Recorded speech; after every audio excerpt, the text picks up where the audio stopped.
Hello friends, I'm Dr. Vijay Prakash and today I'll be talking to you about porcelain laminate veneers. So we are going to give in-depth knowledge about porcelain laminate veneers, starting from what are veneers, their indications, contraindications, steps in preparations, principles, cementations, trying, all this we are going to talk. So are we ready? Shall we go on? So porcelain laminate veneers are also called as artificial bonded enamel. That is, laminate veneers are basically conservative preparations wherein you paste a thin shell of ceramic over the tooth enamel. So it is a conservative approach, and it is basically, if you see the definition of laminate veneers, it is a thin shell of material which is used to finish the preparation. So porcelain laminate veneers all started with Charles Pincus in 1930s and 1940s, in which he used thin shells of tooth colored material, and he just pasted onto the front part of the tooth of various Hollywood actors, so as to, and that time he used denture adhesive to do that, but definitely it will not last much longer, so there was a failure. But this all improved with the introduction of acid etch technique in 1955 by Buonocore, and your bourbon resins 1960s. You have the composite resins and the bonding agents. So with the evolution of this, the focus on these type of preparations, these type of alternative, I would say, increased.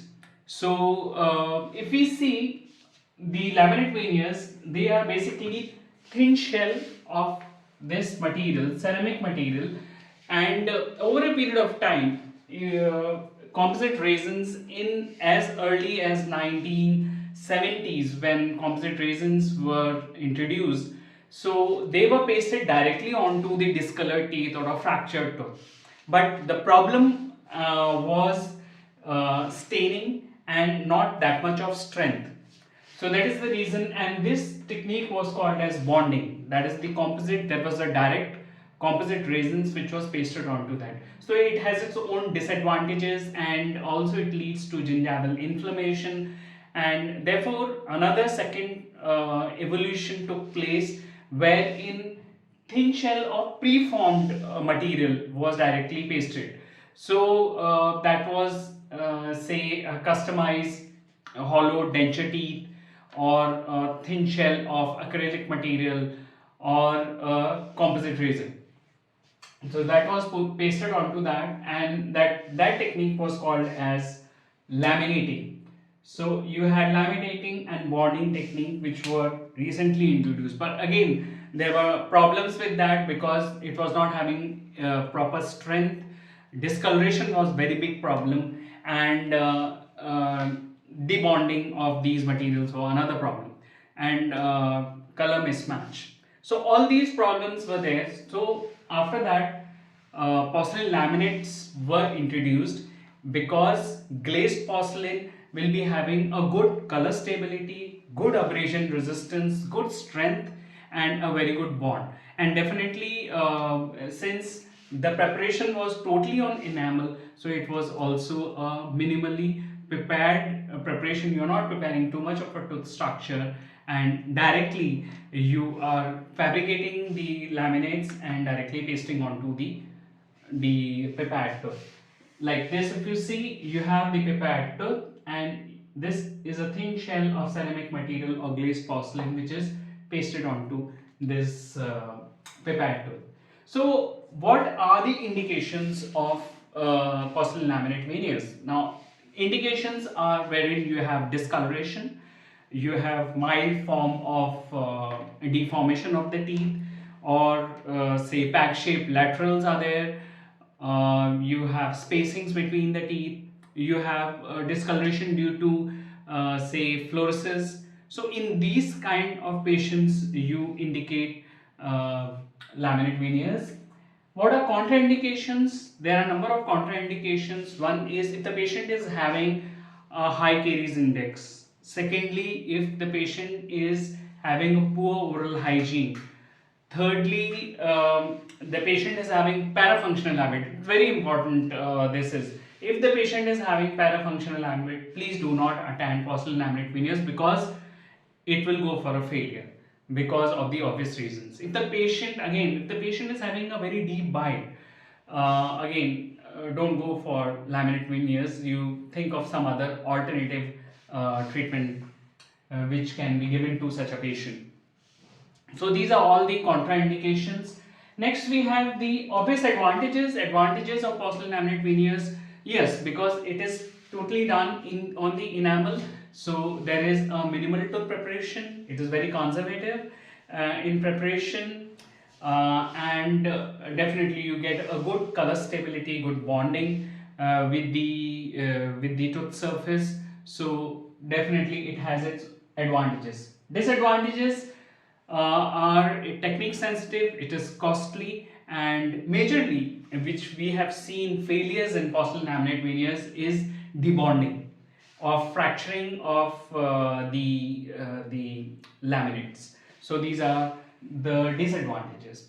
Now if we see the case selection, depends upon the static and dynamic occlusion. You have to check the occlusion of the patients. That is very important. Check the bite of the patient, check the proper occlusion of the patient. If the patient, as I mentioned in the indications, contraindications, see the incisal guidance of that patient's, check what it can be. If the teeth are too much deformed, or it is a severe form of deformation, please do not attempt laminate veneers. Go for orthodontic treatment rather than this. This is only for minor corrections. If the patient is having a lot of spacings in between the teeth, go for orthodontic treatment, not for laminate veneers. It's only for minor treatment. Fluorosis, yes, you can go for fluorosis. It will give you a good result, wherein the patient is having a lot of extensive stainings, discolorations, chipping off of the tooth enamel. Yes, you can select these type of patients for your porcelain laminate veneers.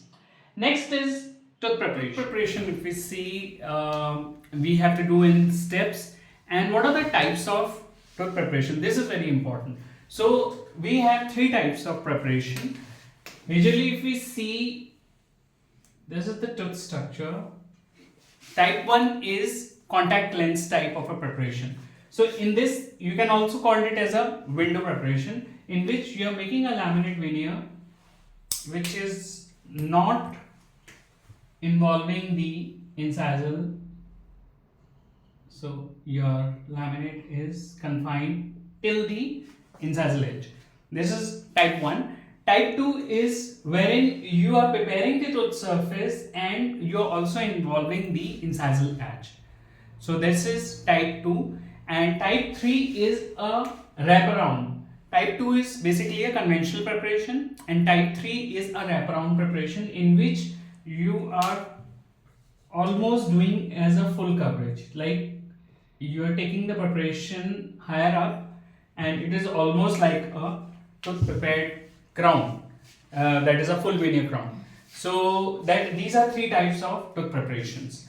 Now when I'm talking about the tooth preparations, some things which we have to keep in mind is that the preparation has to be a conservative preparation, if possible totally confined to the tooth enamel.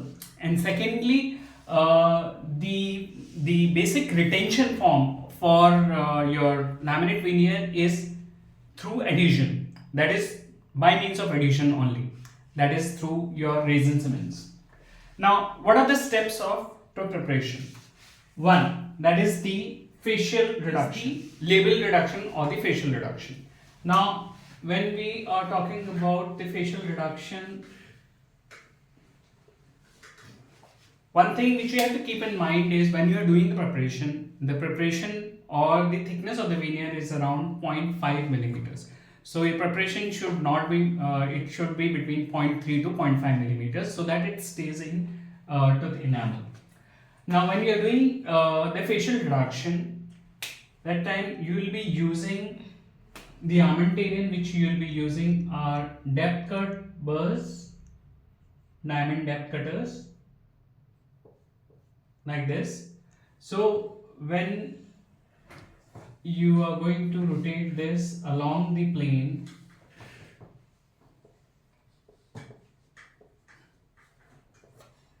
so you'll be cutting a depth of around 0.3 millimeters, 0.3 millimeters with this type of depth cutters. So when you are applying this burr, and whenever you are using this burr, you have to go from mesial to distal, distal to mesial, mesial to like this. It should not be in between. You start from between, because then you will not get a smooth prep. Now once you have done that, after that you take a round and taper diamond and then join this preparation. So from this to this entire, and the finish line should be at the gingival crest or sometimes subgingival. So when we are doing subgingival, in cases where you have extension of caries or old restoration which is extended subgingivally, you have to take your preparation, the finish line, subgingivally. So in this case, I will recommend that you take it till the gingival crest. You will get a very good aesthetics, or subgingivally as I just mentioned. So when you are doing this preparation, you use round tapered diamond burr, join this. You will have lesser of preparation in the cervical area, because the thickness of enamel in the cervical third is lesser than what thickness you are having on the middle and the incisal third. Next is your proximal reduction. When you are doing proximal reduction, you are going to take the round and taper diamond towards the contact area, and you are going to deepen this contact area. So if I make this and you have done this preparation, say for example you use a different color, so you will have a kind of a wing. Now one thing very important here which you have to keep in mind, that you don't have to break contact. Never break a contact. Always deepen it and stop where just short of the contact. So whenever you are doing a preparation, make sure that you don't first thing, you don't contact the adjacent tooth, no, and also when you are taking this burr, you don't break the contact, don't break this contact. So that is another very important aspect which you have to come to know in proximal reduction. For this, what you are going to use is needle thin or round ended thin taper diamond, because if you use the same size of taper diamond, you may land up having too much of the proximal reduction. So you use a thinner burr which is round ended, so you get a wing in both the sides. There will be a wing kind of depression on both the sides. Also your preparation should be smooth. Next is whatever you have planned, like type 1, type 2 or type 3 type of preparation. Next step is incisal reduction. So we have talked about labial, proximal and incisal reduction. So if we have come to the incisal reduction, suppose you have to do a type 2 preparation, you have to do reduction of this. You use a round ended taper diamond, make 3 slots into that, and then use a wheel shaped diamond and join this. Make sure whenever you are doing this preparation, it should be 45-degree angulation. This preparation, whenever you are doing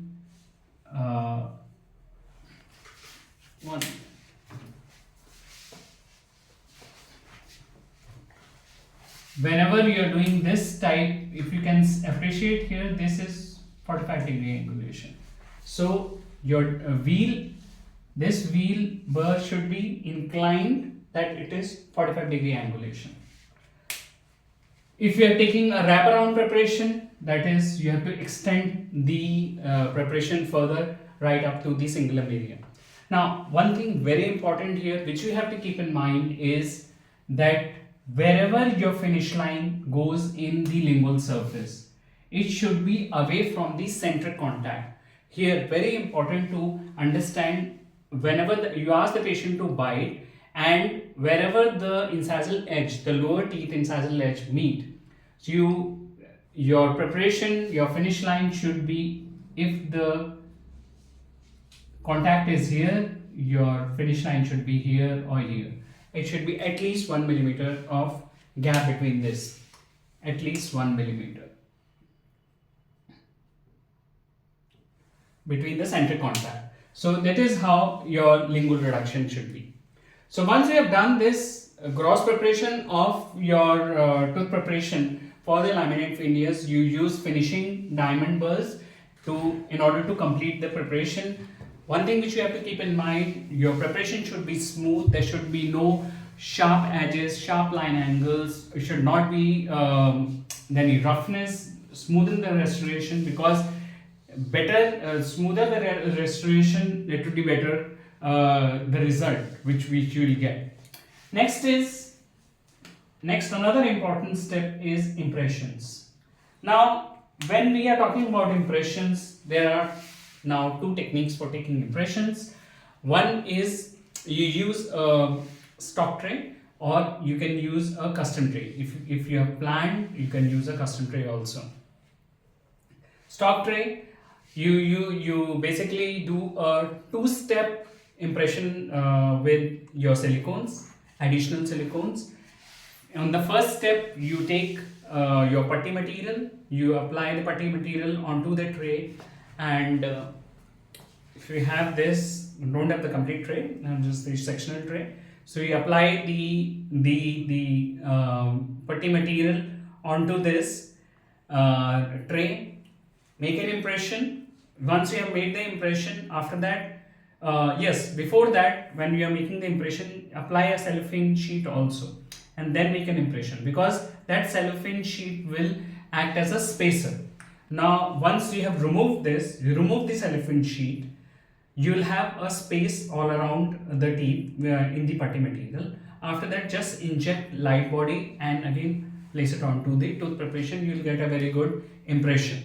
So this is an impression technique. Alternatively, what you can do currently, you can also take a intraoral scan, and the scan with the scan you take the upper and the lower scan with the bite. So again, that saves our time. It is much more convenient for the patient, and it has number of advantages. One thing more, before making an impression, which we have to do is you have to do retraction, gingival retraction. So gingival retraction depends on your finish lines, what finish lines you are giving, the condition of the gingiva. All these are related, what type of technique and what thickness of retraction cord you are going to use. So that also depends on that. I have a video on gingival retraction. I'll provide the link for that in my video in the description, so you can go through that. Next is, once we have done the impression, next is the provisional restorations. Now, provisional restorations, when we are talking about provisional restorations, before the start of the preparation, another important step is you take a putty index. So before doing the label reduction, you take a putty index. Once we have the putty index with you, you have done the preparation, you have made the final impression. After final impression on the putty, you just take a check impression with the alginate, pour it, and you get a proper cast. If you are making the provisional restoration with your self-cure acrylic or cold cure acrylic, alternatively you just flow composite, you have Luxatamp or another kind of similar materials, and you inject onto the putty your index and then apply onto the tooth surface. You get a beautiful provisional restorations. Sometimes the preparation is so thin, or it is the thickness is less, you don't require that. But most of the time the patient, if they are anterior teeth, most of the time the patient will be wanting that you replace with some kind of provisional restoration. So definitely you give a provisional restorations. Now next is trying. You have given to the lab has fabricated the laminate veneers. Now the time, once you have the final restorations with you, it comes. Yes, before that, another important aspect is shade selection. How do you do shade selection? One, shade selection, you do prepare the preparation, you do the proper shade selection using either your classic shade guide, or you use a 3D Vita master shade guide, or you can use a spectrophotometer. Whatever is convenient, you use that. And also, when you are doing the shade selection, you have to do shade selection for the stump after the preparation. So whatever the color of the stump is there, you take the shade selection, because this is very much detrimental in fabricating the final restorations. So once you have the final restorations with you, you have to check the restorations to check for the fit, the accuracy. So how do you do that? There are three types of trying. Now, one is a dry trying, second is the wet trying, and third trying is of the resin cement. So what is a dry trying? Just pick up the veneer, the prepared veneer, and just place it onto the surface of the just apply the trying paste onto the surface of the prepared tooth, and just fix the veneer onto that. Make sure that you don't force it, because you may damage the veneer. Okay. Secondly, once you just check that for the shade and the contour of the veneer, and then you do the wet trying. Wet trying is you just apply a kind of trying paste onto the veneering surface and just paste it. Check the proximal contact on both the sides, the fit, that is very important, and ask the patient to bite slightly, slowly, so that you don't damage the prepared the final restoration. Also, you have to check the resin cement. So the color of the resin cement, you just apply without applying any kind of bonding agent. Just apply a small quantity on the center and just apply the veneer and check the final restorations. Check whether you are getting a proper shade or not.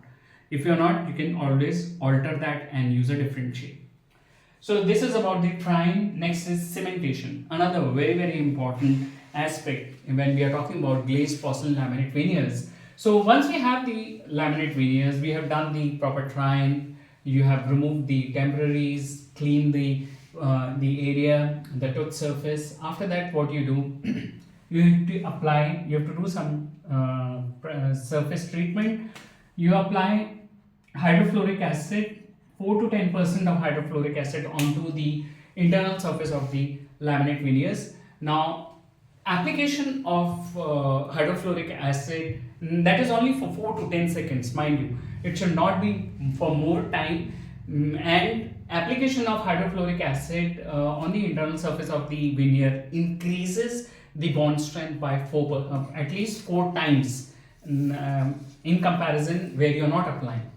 So once you have applied this, wash it off, and after that you dry that surface and then apply. You'll get a frosty kind of a surface. Then you apply a layer of silicone coupling agent. You apply silicone coupling agents and just leave it, just cover it with some kind of, say, a rubber ball or something. Just keep that restoration aside.